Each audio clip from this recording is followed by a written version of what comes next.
Элдар мырза, айтсаңыз, бүгүнкү күндө учурда негизи биз акчага эмес, акча бизге иштеш үчүн эмнелерди кылышыбыз керек? Биринчиден акча турбаш керек. Мамлекеттин деле, ар бир адамдын деле максаты акча ар дайым айланып туруш керек. Могул экономикабызда мүмкүн 100 миллиард сом бар оборотто. Жылына бул канча жолу колдорубуздан өтөт. Мүмкүн 2 эле жолу өтөт, мүмкүн 3 жолу өтөт, мүмкүн 4 жолу өтөт. Канча жолу көп өтсө, ошончо киреше табыла берет. Бир өткөндө мүмкүн үстүнө 10% түшөт, 2 өткөндө дагы үстүнө 5% түшөт, үстүнө өтсө дагы 5% түшөт.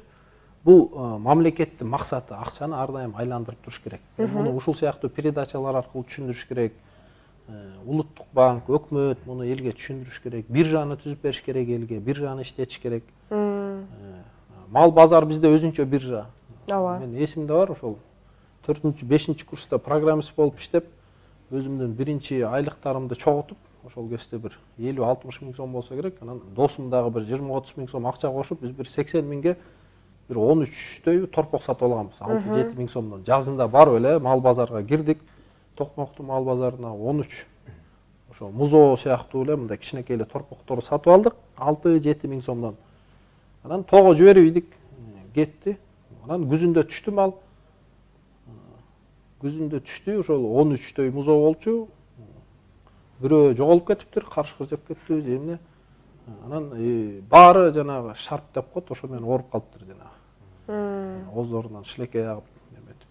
Бирок ошого карабай музоонун баарын бирөө келди дагы 11 миң сомдо баарын бир алып кетти. Ошондо деле биз үстүнө бир 80 миңдикти бир 140 миңдейге саттык да, бир 50-60 миң сом пайда көрдүк да. Демек, толук өзүн актады. Толук актады, анан биз ага эч кандай энергиябыз кеткен жок. Болгону мал базарга барып 2-3 саат сатып алган кетти. Анан аягында түшүрүп 2-3 саат сатканга кетти. Анан малдарды бакканга ар бирөөнө бир 300-400 сом төлөсөк керек. Болгону ошол эле болчу. Эми бул мындан бир 10-15 жыл, 16 жыл мурун болсо керек. Бул сиздин алгачкы бизнестериңизге кирип калабы? Бул ошол акча турбасын чөнтөгүмдө иштесин деген ой келген да. Мен как раз ошо жаңы бай атам, кедей атамды окуп, ошондон акча иштеш керек экен, турбаш керек экен деп, өзүм болсо студент эле болчумун, 4-5 курс. Ошол акчамды чогултуп келип базардан. Ана албетте айылда агалар менен кеңешкенбиз.